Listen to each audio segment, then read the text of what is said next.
وإذ قال إبراهيم لأبيه آزر أتتخذ أصناما آلهة إني أراك وقومك في ضلال مبين. إبراهيم عليه السلام يهودي النبرو كريستيان ما النبرو من نبرو ودا الله سبحانه وتعالى هج راساتهم يستقو كشرك هم بلو ودا توحيد يازنبلو ሙስሊም ነበሩ ይላል።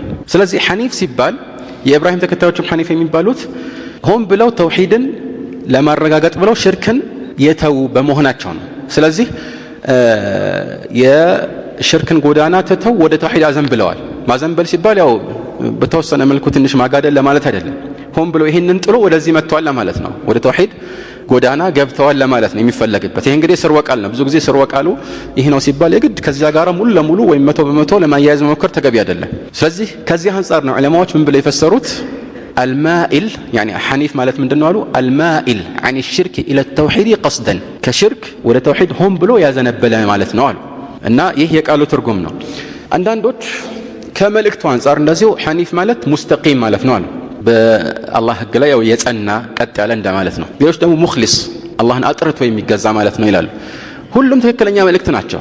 ግን ለመጠቆም የሚፈለኩት አንዳንድ ጊዜ አንዳንዶች እንዲሁ የተለየ ነገር ማምጣት ስለሚፈልጉ ብቻ ይሄ ከዚህ በፊት ያብራራሁትን ሐኒፍ የሚለውን ትርጉም የሆነ ሰው አይ ይሄ ስህተት ነው ብለዋል፣ ስለዚህ ከዚህ በፊት የነበሩ የተፍሲር ሊቃውንት አብዛኛዎቹ የሄዱበት አካሄድ በአጠቃላይ ስህተት ነው፣ እንዲህ አይባልም፣ ሐኒፍ ማለት ትርጉም እንደዚህ አይደለም ይላል። ምክንያቱም እሱ የተገነዘበው ግንዛቤ መይል ሲባል በትንሹ ያው በተወሰነ ዲግሪ ብቻ ወደ ተውሂድ የተወሰነ ዲግሪ ደግሞ ያው ከሽርክ እንዳልወጣ አድርጎ ያስባል። እንደዛ አይደለም። ይሄ እንግዲህ የዑለማዎችን ገለጻና የፈለጉበት መልእክት ካለመረዳት የመጣ ነው። አልሙሂም ሐኒፍ ሲባል እዚህ ላይ የሚፈለገው ሽርክን ሙሉ ለሙሉ ትተው ወደ ተውሂድ የገባና የኢብራሂምን መንገድ የተከተለ ማለት ነው። ግን ያው ኢብራሂም ራሳቸው ሐኒፍ ብለዋል፣ ሐኒፍ ተብለው ተጠርተዋል። የእሳቸው መንገድ የተከተለ ወይም ደግሞ የእሳቸው መንገድ ራሱ መልእክተኛው ዓለይሂ ሰላም እንዳሉት ሐኒፊያ ይባላል። ቡዒቱ ቢልሐኒፊየቲ ሰምሐ እንዳሉት ማለት ነው። አልሙሂም ኢብራሂምን አላህ ሱብሓነሁ ወተዓላ በዚህ መልኩ ገልጿቸዋል ሐኒፈን እና ኢነ ኢብራሂመ ካነ ኡመተን ቃኒተን ሊላሂ ሐኒፈን ወለም የኩን ሚነል ሙሽሪኪን ከሙሽሪኮች አልነበረም ይላል። ከአጋሪዎች ማለት ሙሽሪክ የሚባለው እስም ፋዒል ነው። አሽረከ ከሚለው ነው። አሽረከ ማለት ደግሞ ከዚህ በፊት እንዳብራራ ነው አላህ ሱብሓነሁ ወተዓላ ከፍጡራን ጋር በአምልኮ አጋራ ማለት ነው። አላህ ሱብሓነሁ ወተዓላ ደግሞ ይህንን አይቀበልም። የጠራ አምልኮ ካልሆነ አላህ አይቀበልም። ይሄ ሽርክ ይባላል። እና ሽርክ ከሚፈጽሙ ሰዎች አልነበሩ ኢብራሂም። طيب እዚህ ላይ ወለም የኩን ሚነል ሙሽሪኪን የሚለውን ገለጻ ስንመለከት ከየትኛውም አይነት ሽርክ ራሳቸውን አይነጹ መሆኑን ሊያንጸባርቅ ይችላል። ይህም ብቻ ሳይሆን ተውሂድን በማረጋገጣቸው የተነሳ ከሽርክ ሙሉ ለሙሉ ርቀዋል። እንዲያውም አንቀጹን በደንብ ስናስተውል እንዲሁ ከሽርክ መራቅ ብቻም አይደለም እኮ ያሉበትን የተውሂድ ጥንካሬ የሚገልጽ ነገር ነው። የሚፈለገው ይሄ ነው። እንደ ኢብራሂም ተውሂድን ሙሉ ለሙሉ ተሕቂቅ ማድረግ ባይቻል እንኳን በተቻለ አቅም የእሳቸውን አርአያነት መከተል ያስፈልጋል። ኢነ ኢብራሂመ ካነ ኡመተን ቃኒተን ሊላሂ ይሄ ነው እንግዲህ ተሕቂቅ ተውሂድ። ተመልከት ለአላህ ቁኑት ወይም ደዋሙ ጣዓ ዘውታሪ በሆነ መልኩ መገዛትና በዛ ላይ መጽናት። ቃኒተን ሊላሂ ሐኒፈን ሁል ጊዜ ከእንዲህ አይነት የሽርክና መሰል ነገሮች ራስን ማራቅ ሐታ በተዘዋዋሪም ወደ ሽርክ ሊያመሩ የሚችሉ መንገዶችን ሙሉ ለሙሉ መራቅም እዚህ ውስጥ ይካተታል ማለት ነው። ወደፊት እንደምናየው ሙአሊፉ ለዚህ ከአንድም ሁለት ምዕራፎችን አዘጋጅተዋል። ማለትም ተውሂድን ከማረጋገጥ አንፃር ወደ ሽርክ ሊያመሩ የሚችሉ ነገሮችን መጠንቀቅ ማለት ነው። ሐታ እነዚህ ተግባራት ራሱ ቀጥታ በሽርክ ስር የሚካተቱ ወይም እንደ ሽርክ የሚመደቡ ባይሆኑ እንኳን ይሄ የመልእክተኛው ዓለይሂ ሰላቱ ወሰላም ያስተምሮት ስልት ነው። እና ግን አንዳንድ ሰዎችን ዛሬ ብትመለከት በዚህ ላይ ያላቸው መዘናጋት ያስደንቃል። በተቻለ አቅም ነገሮችን ለማቃለል ስለሚፈልጉ መልእክተኛው እንደተጨነቁትና በጣም አጥብቀው እንደኮነኑት ሽርክን ሲኮነኑ አታይም። ወይም ወደዚያ የሚያመሩ ነገሮችን ራሱ ሲያቃልሉ ሰዎችን ያው በተዘዋዋሪ ወደዚህ ብትገቡ ችግር የለም ብለው መንገድ ሲጠርጉ ታያቸዋለህ። ይሄም አንድ ትልቅ ችግር ነው። ያም ሆነ ይህ በዚህ መልኩ ተውሂድን ማረጋገጥን አንድ ሰው በትክክል ለማየት ከፈለገ የኢብራሂምን ሁኔታ ይመልከት ማለት ነው። እንዲሁ ዝም ብለው አላህን ይገዙ ነበር አይደለም የተባለ ከዚያ ያለፈ ነገር ነው። ካነ ኡመተን ቃኒተን ሊላሂ ሐኒፈን ወለም የኩን ሚነል ሙሽሪኪን በሽርክ በኩል ምንም አይነት ነገር ውስጥ አልገቡም። ግን ከዚያ ባለፈ ደግሞ ተውሂድን እንዲሁ መፈጸም ወይም የታዘዙትን ተግባር ብቻ ሳይሆን ፈጽመውታል። ተሕቂቅ አድርገው አሟልተው ፈጽመውታል። ከዚህ አንፃር ነው ብዙ መስዋዕትነትን የሚከፈሉት ጣዖታትንም ያፈራረሱት ማለት እንደሚታወቀው نعم نعم ይሄ አንቀጽ ደግሞ አላህ Subhanahu Wa Ta'ala في سورة المؤمنون የአማኞችን መገለጫዎችን ሲያወሳልን የጠቀሰው አንቀጽ ነው። والذين هم بربهم لا يشركون እነዚያ በጌታቸው በፍጹም የማያጋሩ ማለት ነው። ስለዚህ ያመኑ የሆኑ ከሽርክ ወጥተው እስላምን የተቀበሉትን ራሱ ሲያወድሳቸው ምን አለ? እነዚያ በጌታቸው በፍጹም የማያሻርኩ ይላል፣ የማያጋሩ ወለዚነ ሁም ቢረቢሂም ላ ዩሽሪኩን በጌታቸው በፍጹም የማያጋሩ ናቸው ይላል። እና ይህ በደም ካስተዋል ነው ትልቁን ብቻ ሳይሆን ትንሹንም ሽርክ ያካትታል። እንግዲህ ወደፊት ኢንሻአላህ ትንሹ ሽርክ ሲባል ምን መስፈርቶች ሲሟላ ነው አንድ ነገር እንደ ትንሹ ሽርክ የሚቆጠረው የሚለውን ኢንሻአላህ እናየዋለን። ነገር ግን ወደ ትልቁ ሽርክ የሚያመሩ ተግባራት ምንም እንኳን በቁርአንና በሐዲስ እንደ ትልቁ ሽርክ አምልኮን ከአላህ ውጭ ወደ ሌላ ማዋልን ያዘሉ አድርገው ባይጠቀሱም ግን ይህ ስያሜ የተሰጣቸው ይሆናሉ። እና ከዚህም ባሻገር እንደ ሪያ ወይም ደግሞ በተሻለ አገላለጽ የሲር ሪያ ትንሽ ሳይበዛ ሪያ ማለት ነው። ሪያ ማለት ይዩልኝ ይስሙልኝ ብሎ መስራት እና ይህ ያው ሙሉ ለሙሉ ከበዛ ወይም የአንድን ሰው ሙሉ መገለጫ ከሸፈነ ወይ አብዛኛው መገለጫውን ከሸፈነ ሁሌ ይሄንን የሚያደርገው ማንኛውንም አይነት የአምልኮ ተግባር ሲፈጽም ለዚህ ብሎ ሲሆን ወይ አብዛኛውን ጊዜ እንደዛ ሲሆን ይሄ የሙእሚን ባህሪ ሊሆን ይችላል። ይሄ ሙናፊቆች ነው የሚሆነው። ግን ሙእሚን አንዳንድ ጊዜ ልቡ አሸንፎት ሰዎች እንዲያወድሱት ብሎ አንድ ነገር ሊሰራ ይችላል። አንዳንዴ እንደዚሁ ሰዎች ስሙን በጥሩ እንዲያነሱት ብሎ ዒባዳን ሊፈጽም ይችላል። ይሄ ነገር ትንሹ ሽርክ እንደሆነ በሐዲስ ተረጋግጧል። እና መሰል ነገሮች በአጠቃላይ እዚህ ውስጥ ሽርክ በሚለው መገለጫ ውስጥ ስለሚካተቱ አብረው እንደሚገቡ የሙእሚኖች መገለጫዎች ውስጥ እንደማይገቡ ሙእሚኖች መገለጫቸው እንዲህ ነገሮች እንደሚርቁ መሆኑን አላህ Subhanahu Wa Ta'ala ገልጾልናል። ወለዚነ ቢረቢሂም ላ ዩሽሪኩን ለምን ትንሹን ሽርክ እዚህ ውስጥ አስገባችሁ ከተባለ አንዳንድ የእስላም ሊቃውንት ይላሉ ይሄ ምንም እንኳን አከራካሪ ርዕስ ቢሆንም በቋንቋና በኡሱሉል ፊቅህ መርሆ መሰረት ግን ላ ዩሽሪኩን የሚለው እንግዲህ ግስ ነው እንደምታዩት እና ይህንን በሌላ ገለጻ ብትተካው ላ የፍዐሉነ ሽርከን ይሆናል። ላ ዩሽሪኩን አይደለ ላ የፍዐሉነ ሽርከን ነኪራ ሽርከን የሚለው የሆነ የታወቀን ሽርክ ሳይሆን በጥቅሉ የትኛውንም ሊያስገባ በሚችል የተፈታ ቃል ነው ማለት ነው የተቀመጠው። ይሄ ደግሞ በሌላ ስሌት በኡሱሉል ፊቅህ እንደሚታወቀው ነኪራ ፊ ሲያቅ ነፊ تفيد العموم ይባላል። ነኪራ በዚህ መልኩ ያልተወሰነ አል ያልገባበት ሊሆን ይችላል እና በዚህ መልኩ የተገለጸ ሲሆን ከዚህ በፊት አፍራሽ በሆነ ቃና የተቀደመ ከሆነ ወይም ከዚህ በፊት አፍራሽ የሆነ ነገር ካለ ሌሎችም ነገሮች አሉ ግን ባጭሩ አፍራሽ የሆነ ነገር ካለ ወይም አገባቡ ያንን የሚወክል ከሆነ ይህ እዚህ ውስጥ ሊካተቱ የሚችሉትን ነገሮች ሁሉ የሚያካትት አጠቃላይ ቃና እንዳለው እንረዳለን ማለት ነው። ስለዚህ ሽርከን ሲል እዚህ ላይ ሁሉንም ሽርክ ያካትታል ትልቁንም ትንሹንም የሚሉ ዑለማዎች አሉ። እና በተለይ ደግሞ የሙእሚኖች መገለጫ ሆኖ ሲጠቀስ እነሱ አንደኛ ያው ራሳቸውን ወደ አላህ አስጠግተው ሙስሊም ሆነዋል ከሽርክ ርቀው ነው ሙስሊም የሚባሉት የጀነት ሰዎችን መገለጫ ነው ይሄ። እና እነሱ በጣም የሚወሱት እና የሚወደሱት ትንሹንም ሽርክ ሲተው ነው። ሽርክን ትንሹንም ትልቁንም እርግፍ አድርገው ይተዋሉ ሲባል ነው እንደ ውዳሴ የሚቆጠረው። ከዚህ አንፃር እዚህ አንቀጽ ላይ ይሄን እናረዳለን። طيب ይሄ ማለት ነው ይሄ ተሕቂቅ ተውሂድን የሚያንጸባርቅ ነው ማለት ነው። እና ተውሂድን ማሟላት ሲባል ሁሉንም ነገር ከትልቁ ሽርክ ጋር በማያያዝ ብቻ አይደለም። ቅድም እንዳልነው ተኽሊሱ ወተስፊየቱሁ አው ተስፊየቱ ወተኽሊሱሁ ሚን ሸዋኢብ الشرك والبدع والمعاصي وكل ما ينافي كمال التوكل በሚለው መልኩ ሊገለጽ ይችላል ማለት ነው። نعم. حسين بن عبد الرحمن قال كنت عند سعيد بن جبير فقال أيكم رأى الكوكب الذي انقض البارحة قلت أنا. طيب ይሄኛው ደግሞ ሐዲስ ረጅም ሐዲስ ነው። አልቡኻሪና ሙስሊም ዘግቦታል። በውስጡ በጣም ብዙ ቁም ነገሮችንና ጭብጦችን ያዘለ ነው እና ሙአሊፉ በርግጥ በዋነኝነት እዚህ ቦታ ላይ ያሰፈሩት ወደ በስተመጨረሻ አካባቢ በተጠቀሰው የረሱላህ ሰለላሁ ዐለይሂ ወሰለም ንግግር ምክንያት ነው። ያንን ኢንሻአላህ እናየዋለን። ግን ያው ሐዲሱን ያው ማብራራት ስላለብን ባጭሩ ኢንሻአላህ ቃል በቃል እናብራራዋለን። እና ይህን ሐዲስ የሚያስተላልፉት ሁሰይን ብን አብዱራህማን አልአስለሚ አይ ወሱለሚ የተባሉት ታቢዒ ናቸው። على الراجح ታቢዒ ናቸው። በ36ኛው ዓመተ ሂጅራ ይሞቱ ናቸው ማለት ነው። عن حسين بن عبد الرحمن ምን አሉ كنت نعم كنت عند سعيد بن جبير سعيد بن جبير ጋር ነበርኩኝ። ሰዒድ ኢብኑ ጁበይር ያው ከታላላቅ ታቢዒዎች የሚቆጠር ነው እና ያው የእውቀት ባለቤቶች ብዙ ጊዜ አንድ ላይ ይሆናሉ። አንዱ ከሌላው እውቀትን ይቀስማል። ምንም እንኳን ሰዒድ ኢብኑ ጁበይር በጠበቃ ወይም ደግሞ በእድሜ ምናልባት ባጭሩ ስንገልጸው ከሳቸው ከፍ ባለ መልኩ ከታላላቅ ሰሃቦችም አንዳንድ ሐዲሶችን አውርተዋል። ግን በዋነኝነት የኢብኑ አባስ ተማሪ መሆናቸው ይታወቃል። ሰዒድ ኢብኑ ጁበይር ማለት ነው። እና حسين بن عبد الرحمن كسعيد بن جبير ጋር እንደነበሩ ያወሳሉ ማለት ነው። نعم. قال أيكم رأى الكوكب الذي انقض البارحة በዚህ ጊዜ ሰዒድ ብን ጁበይር ያው ሁሉ ጊዜ በዕልም መጅሊስ ላይ ቢሆን አንድ ጊዜ የሚወራው ሁሉ ቀጥታ ዕልም ላይ ሆነ ይችላል ማለት ዕልም ሲባል በቁርአን በሐዲስ ውስጥ የተጠቀሰ ነገር ብቻ አይደለም። ይሁን ነገር ይጠቀሳል። ከዛ ጋር በተያያዘ የሚወርቁም ነገሮች ይኖራሉ፣ ጭብጦች ይኖራሉ። እና አንድ ወሬ ተነሳ። ምን አሉ ሰዒድ ኢብኑ ጁበይር አዩኩም ረአ አልከውከብ الذي انقضى البارحة ትናንትና ሌሊት የወደቀውን ኮከብ ያየ ማን ነው ከናንተ መካከል አለ። እዚህ ካላችሁ መካከል አይታችሁታል ወይ ነው? የሆነ ኮከብ ወድቆ ነበር ማለት ነው ሌሊት። البارحة የሚባለው ያለፈው ሌሊት ማለት ነው። ያለፈው ሌሊት ማለት ነው። እና በብዛት እንደዚያ የሚባለው ከሰዓት በኋላ ነው የሚሉ የቋንቋ ሊቆች አሉ። ከሰዓት በፊት ከሆነ الليلة ይባላል ማለት ነው። ከሰዓት በኋላ ከሆነ ግን الليلة ካልክ የሚመጣው ማለት ነው። የሚያለፈውንም የሚመጣውንም ሊጠቁም የሚችል ቃል ነው። ግን البارحة ከተባለ ያለፈውን ነው የሚወክለው ማለት ነው። አልሙሂም ማታ የወደቀውን ኮከብ አሁን እዚህ ላይ ኮከብ አንዳንድ ጊዜ አላህ ለፈለገው ዓላማ ሊወረወር ይችላል። ሸይጣኖችን ወይም ጂኖችን የሆነ ከሰማይ የሚላክን ለመላእክቶች የሚተላለፈን መልእክት ተደብቀው እንዳያዳምጡ የሚያደርጋቸው እንደ ችቦ የሚወረወር ሊሆን ይችላል። እና ያሞና ይህን ቀባ በእርግጥ ያው መወርወሩን ሳይሆን የሚያሳየው መውደቅን ነው። እና ይሄ የሚሆንበት ሁኔታ አለ። ግን ኮከብ ይባላል ወይ ሰባልም ሌላ ራስ ነው። ምንም እንኳን ኮከብ የሚለው ቃል አረቦች ዘንድ ከዚህ ያለፈ በጣም ብዙ መልእክቶችን የያዘ ነው።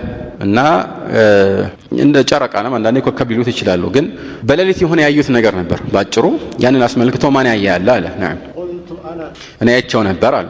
ነዓም ከዛ በኋላ ምን አሉ? ያው እኔ አይቼው ነበር ካሉ በኋላ ይሄን የሚሉት ሁሰይን ኢብኑ አብዱራህማን ናቸው፣ ሐዲስ ዋነኛ አስተላላፊ። ከዛ በኋላ ምን አሉ? አማ ኢኒ ለም አኩን ፊ ሶላህ አሉ። ያዩበትን ምክንያት ይናገሩ ነው። እኔ በእርግጥ ሶላት ውስጥ ሆኜ አይደለም ማለታቸው ነው። አማ የሚለው እስቲፍታህን የሚያስይዝ ሊሆን ይችላል ቢተኽፊፍ الميم አማ አይደለም አማ ሳናጠብቀው ማለት ነው። እና እስቲፍታህ ማለት አንድ መጀመሪያ የሚነገር ንግግርን ለመግቢያነት ማለት ወይ ደግሞ ሐቅን ማለትም ሊሆን ይችላል። ግን እዚህ ቦታ ላይ የሚፈለግበት ከሁለት አንዱ ነው። አማ አንዳንድ ጊዜ የሁለት ነገሮች ጥምር ሊሆን ይችላል። ሐምዛው የመጀመሪያው እስቲፍሃም ሊያመለክት ለጥያቄ የሚገባ ሊሆን ይችላል። ማ ደግሞ እዚህ ቦታ ላይ ወይ አፍራሽ ትሆናለች። እና አማ ቁልተ ከዛ ወከዛ ካልኩኝ እንዲህ ብላ አልነበር ወይ ስል ይሄ አማ አይደለም ሌላ አማ ነው ማለት ነው። ይሄኛው አማ ተቅሪበን አላ እንደ ማለት ነው። አልሙሂም አማ ኢኒ ለም አኩን ፊ ሶላህ እኔ ግን ያው እዚህ ላይ አደራ ያው ትኩረት እንዲሰጠው ፈልገው ነው የተናገሩት ማለት ነው። ሰላት ላይ አልነበርኩም አሉ። ከዚህ ምን እንገነዘባለን? ሌሊት የወደቀውን ኮከብ አይቼዋለሁ፣ ግን ያየሁት ለሰላት ስለተነሳሁ አይደለም ማለታቸው ነው። ከዚህ አንድ ትልቁም ነገር እንወስዳለን። አንድ ሰው ባልሰራው ስራ እንዳይወደስ መስጋት ይኖርበታል። አላህ ሱብሓነሁ ወተዓላ እነዚያን አጥፊዎች አስመልክቶ ወይሂቡነ አን ዩሕመዱ ቢማ ለም የፍዐሉ ይላል። ባልሰሩት ስራ እንዲመሰገኑ ይፈልጋሉ ይላል። እንደዛ አይደለም። ሰለፎች አላህን የሚፈሩ ከመሆናቸው አንፃር ይሄን አይፈልጉም። ቢናገሩም እኮ ችግር የለውም።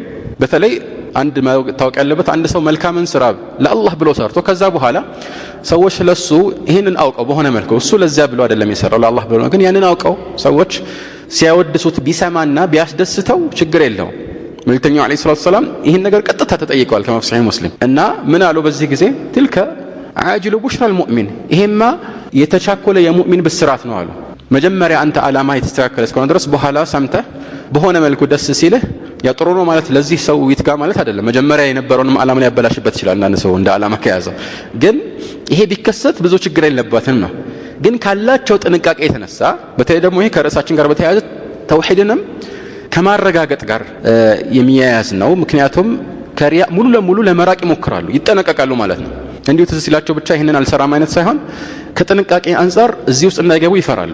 እና ምን አሉ እዚህ ላይ አማ ኢኒ ለም አኩን ፊ ሶላህ ሶላት ላይ አልነበርኩም አሉ። እና ተነስቼ ያየሁት ያው በሌሊት የተነሳ ይሰግዳል ብላችሁ እንዳታሞግሱኝ እንደማለት ነው። ምናልባት ከዛ በኋላ ሰግዶም ይሆን ይችላል፣ ሌላ ቀን ሊሰግድ ይችላል። ግን በዚህ መልኩ ተናገሩ ማለት ነው። ናም ነገር ግን ተነደፍኩኝ ማለት ነው። ወላኪኒ ሉዲግቱ ማለት የተነሳሁበት ምክንያት ተነድፌ ነው። ሉዲግቱ የሆነ የሚነድፍ ነገር ለምሳሌ አቅረብ ወይም ደግሞ ጊንጥ ማለት ነው። ወይ ያው እሱ በአረብ አገሮች በረሃ አካባቢ ስለሚበዛ ነው። ወይም እባብ ሊሆን ይችላል። የሆነ ነገር ነድፎ አሳመማቸውና ተነሱ ማለት ነው። نعم قال سعيد بن جبير ማለት ነው። سعيد بن جبير ለሁሰይን ኢብኑ አብዱራህማን ምናቸዋል فما صنعت يعني ምን ሰራህ ምን አደረክ እንደዚህ ትሆናለህ። እንግዲህ አሁን እያንዳንዱን ነገር እነሱ ከቁርአን ከሐዲስ አንፃር ነው በመረጃ የሚፈትሹትና እርስ በርሳቸው አንዱ ከሌላው ትምህርት ይወስዳል። ምን አደረክ ንገረኝ አለ። نعم ምን አሉ በዚህ ጊዜ ሁሰይን ኢብኑ አብዱራህማን ارتقيت ማለት ሩቃ አደረኩኝ ነው። ሩቃ አደረኩኝ። ሩቃ የሚባለው ማብራሪያው በርግጥ ራሱን በቻለ አንድ ምዕራፍ ላይ ኢንሻአላህ ይመጣል። ሩቃና ተማኢምን የተመለከተ አንድ ምዕራፍ አለ።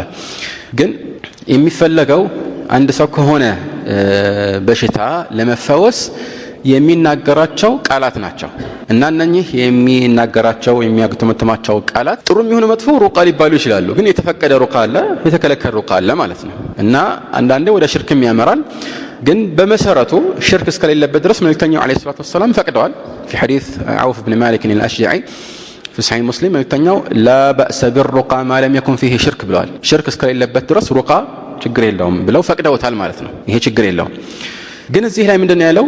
ልብ በሉ። ارتقيت ነው። ارتقيت የሚለው ما وزنه الصرفي افتعلت ነው አይደለም? ارتقيت افتعلت صحيح؟ ارتقى ማለት افتعل ነው። طيب افتعل የሚለው አንድ ነገር ሙዓለጃ በማድረግ ለመስራት መሞከር ወይ መስራትን የሚያስይዝ ሊሆን ይችላል። ከቱም እያንዳንዱ በተለይ ከሱላቲ ውጭ ያሉ ወዝን ይሆን የሚያመለክተው መልእክት አለ፣ የቃሉ አወቃቀር ራሱ ማለት ነው። እና በዚህ ላይ የሚጸባረቀው ጉልህ መልእክት ራሳቸው ሩቃ እንዳደረጉ ነው። لكن في صحيح مسلم ያለው ዘገባ ላይ ارتقيت አይደለም የሚለው استرقيت ነው የሚለው። استرقيت ምንድነው ልዩነቱ? استيقظت اي طلبت، استرقيت ማለት طلبت ሩቃ ማለት ነው። ሌላ ሰው ለኔ ሩቃ እንዲያደርግልኝ እንደዚህ ቃላትን እያነበበ ዱዓ እንዲያደርግልኝ አደረኩኝ፣ ጠየቅኩኝ ማለት ነው። السين ወታ في الغالب للطلب ይመጣል፣ ብቸኛው ምክንያት አይደለም። السين ወታ ከመጣ استفعل የሚለው አንድ ነገር መጠየቅን ወይ መፈለግን የሚያሳይ ነው፣ ሁሌ አይደለም። ግን ይሄንን የሚያሳይበት ሁኔታ አለ። እዚህ ላይ የሚፈለገው እሱ ነው፣ استرقيت የሚለው። ይህ ዘገባ የተሻለ ነው። ለምን የተሻለ ነው? ምክንያቱም ሰዒድ ኢብኑ ጁበይር ይሄንን ሲሰሙ ለምንድን ነው እንዲህ ያደረከው ብሎ መረጃ ከጠየቁ በኋላ መጨረሻና ላኪን ሐደተና ኢብኑ አባስ የነገሩን ደግሞ ከዚህ የተለየ ነው የሰማሁት ሐዲስ አለ ብለው ይሄንን በሆነ መልኩ የሚያርም መረጃ ነው ያቀረቡት። ተግባባን እንጂ እርተቀይቱ ቢሆን ይሄ የክርክር ርዕስ አይደለም። አንድ ሰው ለራሱ ሩቃ ማድረጉ አሁን የተጠቀሰውን ትሩፋት እንዳያገኝ ሊከለክለው ይችላል። ለምሳሌ ጀነት ያለ ሒሳብ ያለ አዛብ መግባትን ሊከለክለው ይችላል ወይስ አይችልም የሚለው ላይ አይደለም ውዝግብ ያለው እስትርቃና እስተርቀይቱ ማለትን ከሌላ ሰው እንዲህ አድርግልኝ ብሎ መጠየቅ ነው። ናም ውዝግብ የተወሰነ ሊኖር ይችላል፣ ግን በዋናነት የተፈለገው ይሄ ነው ማለት ነው። ስለዚህ የተሻለው ይሄኛው ዘገባ ነው ማለት ነው። እስተርቀይቱ የሚለው ነው። እዚህ ቦታ ላይ ልብ በሉ። በኋላ ደግሞ ኢንሻአላህ ይሄን ቃል አስመልክቶ የምንለው ነገር ይኖራል። ናም فما حملك على ذلك طيب አሁን እንደዚህ አደረገ እንግዲህ ሁሰይን ኢብኑ አብዱራህማን። ስለዚህ ሰዒድ ኢብኑ ጁበይር ምናቸው فما حملك على ذلك እንዲህ እንድታደርግ ያደረገህ ምንድነው? መረጃህ ምንድነው ማለት ነው በሌላ አገላለጽ። አይዋ قلت حديث حدثناه شعبي እንዲህ ያደረገኝማ ሻዕቢይ የነገረን አንድ ሐዲስ አለ አሉ። ማን ነው ሻዕቢ? ለማን የነገረው? ለሁሰይን ኢብኑ አብዱራህማን ማለት ነው። ሻዕቢ ማለት ያው ከታቢዒዎች መካከል አንዱ ናቸው። በጣም ትልቅ ዕውቀት የነበራቸው ታቢዒይ ናቸው፣ የታወቁ ናቸው። ስማቸው ዓሚር ኢብኑ ሸራሒል ናቸው። ሸራሒል ሳይሆን ባ የለበትም፣ ዓሚር ኢብኑ ሸራሒል ይባላሉ። نعم قال وما حدثكم ምንድነው ደግሞ ሻዕቢ የነገራቸው ሐዲስ ማለት ما حدثكم؟ نعم قلت حدثنا عن بريدة رضي الله عنه قال نعم ከቡረይዳ ኢብኑ አልሑሰይብ አልአስለሚ የነገረን ሐዲስ አለ። ቡረይዳ ያው ሰሐቢይ ነው። ስለዚህ ሻዕቢ ከቡረይዳ የሰሙት ሐዲስ ነው። ግን ልብ በሉ መርፉዕ አይደለም። እዚህ ላይ ምን ማለት ነው? ወደ ረሱል ሰለላሁ ዐለይሂ ወሰለም የተጠጋ ሐዲስ ሆኖ አይደለም የተነገረው። ቡረይዳ የተናገሩት የራሳቸው ንግግር ሆኖ ነው። ይሄ መውቁፍ ይባላል። ስለዚህ عن بريدة بن الحصيب عن النبي صلى الله عليه وسلم እንዲህ ከቡረይዳ የተነገረ ነው። ግን ይሄኛው ሐዲስ አንዳንድ ቦታዎች ላይ عند احمد الترمذي مرفوع ሆኖ ተወርቷል በሌሎች መንገዶች። ግልጽ ነው አይደለም? ይሄን አስመልክቶ ኢንሻአላህ አሁን ብዙ ማውራት አያስፈልገንም። ለምን ይሄንን ሐዲስ ራሱ ሙሉን ማለት ሳይሆን አሁን የሚነበበውን አጭሩን ሐዲስ ከቡረይዳ የተነገረው ማለት ነው። ላ ሩቅየተ ኢላ ፊ አይኒን አው ሑማ የሚለውን ሐዲስ ሙአሊፉ ሌላ ቦታ ላይ ደግሞታል እና ያ ደግሞ ከርዕሱ ጋር በሚያያዝ መልኩ ስለ ሩቃ የሚወራበት ምዕራፍ ስለሆነ ያንን በዛ ቦታ ኢንሻአላህ የምናየው ይሆናል። نعم قال لا رقية إلا من عين أو حمى نعم أنه قال أي أن بريدة ابن حصيب قال من قالوا بريدة هي صحابي لا رقية إلا من عين أو حمى رقية የለም እንደዚህ የሚባል ነገር የለም። በምን ምክንያት ካልሆነ በቀር በአይን ምክንያት። አይን ማለት ያው ልክ ቡዳ እንደምንለው አንድ ሰው በእይታው አንዳንድ ጊዜ ሌሎች ላይ ያለምንም ቀጥተኛ ንክኪ ተጽዕኖ ሊያሳድር ይችላል። ይሄንን አንዳንድ ሰው ሊያስተባብል ይችላል። የማይመስል ነገር ነው። ይሄ ቀጥተኛ የሆነ በተሞክሮ የታወቀ ድሮም ከረሱላህ ሰለላሁ ዐለይሂ ወሰለም በፊት የተረጋገጠ ነገር ነው። መልእክተኛውም ዐለይሂ ሰላም እውነት ነው ብለዋል። العين حق ولو كان شيء سابق القدر سبقته العين ይላሉ። وإذا استغسلتم فاغسلوا وفي الصحيح እና አይን ሐቅ ነው ማለት ጥሩ ነው ለማለት አይደለም፣ ግን ያለ ነው ማለት ነው። ዋቂዕ ማለት ነው። ዋቂዕ ማለት ያው ተጨባጭና ያለ ነገር ነው ማለት ነው። እና ቀደርን አላህ አስቀድሞ ያስተላለፈውን ቅድመ ውሳኔ የሚቀድም ነገር ቢኖር ኖሮ አይን ይቀድመው ነበር። ምን ማለት ነው? ተጽዕኖ እንደዚህ ከባድ ነበር። ግን ከቀደር የሚያልፍ ነገር የለም። አላህ ያልቀደረው በፍጹም አይሆንም። እና ከዛ በኋላ ያው ታጠብልን ከተባላችሁ ታጠቡ ብለዋል። አለ ኩል ሐል ይሄን ወደፊት ኢንሻአላህ የምናየው ይሆናል። እና በዚህ ምክንያት ካልሆነ በቀር አሉ በአይን ምክንያት ወይም ሁለተኛው ምክንያት ምንድነው? ሑማ بتخفيف الميم يعني مشدد አይደለችም ሚሟን አናጠብቅ ሑማ ሳይሆን ሑማ ነው። ሑማ የሚፈለግበት በመነደፍ ምክንያት የሚመጣው ሙቀትና ሐራራ ወይም አንዳንዶች ነው የሚሉት ህመሙ ነው። ሌሎች ደግሞ ራሱ የሚነድፈው ጊንጡ ለምሳሌ ወይም እባብ መርዛማ በሆነ መልኩ የሚናደፍ ነገር ሁሉ ሑማ ይባላል አሉ። እና ያሞና ይህ በእንዲህ አይነት መልኩ አንድ ሰው የተነደፈ ከሆነ ብቻ ነው ማለታቸው ነው።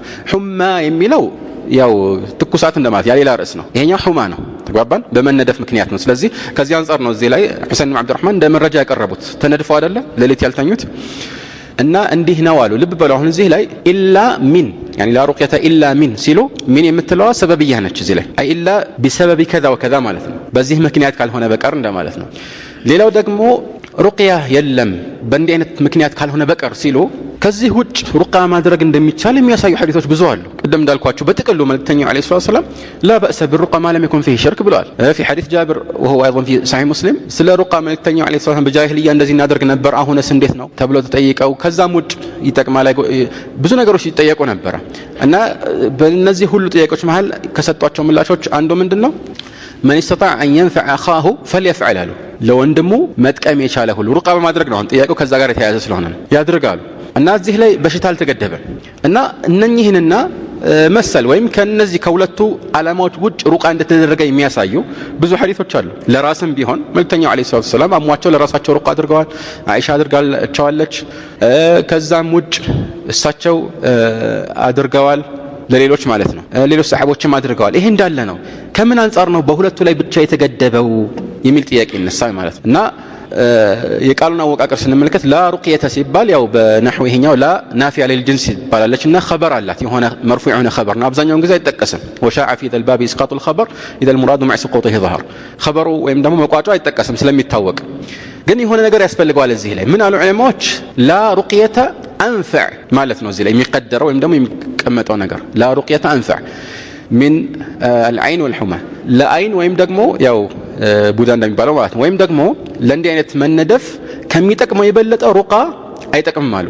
በዋነኝነት የሚጠቅመው ለሁለቱ ለማለት ነው እንጂ ለሌላ ነገር አይጠቅምም ለማለት አይደለም አሉ። ተቅዲር ያደረጉት ይሄንን ነው ማለት ነው። ከዚህም ውጭ እዚህ ላይ የተፈለገው ዛሂሩ ወይም ደግሞ ጉሉህ መልእክቱ እንደሚያንጸባርቀው ከነዚህ ውጭ አይቻልም ለማለት ነው ያሉም አሉ።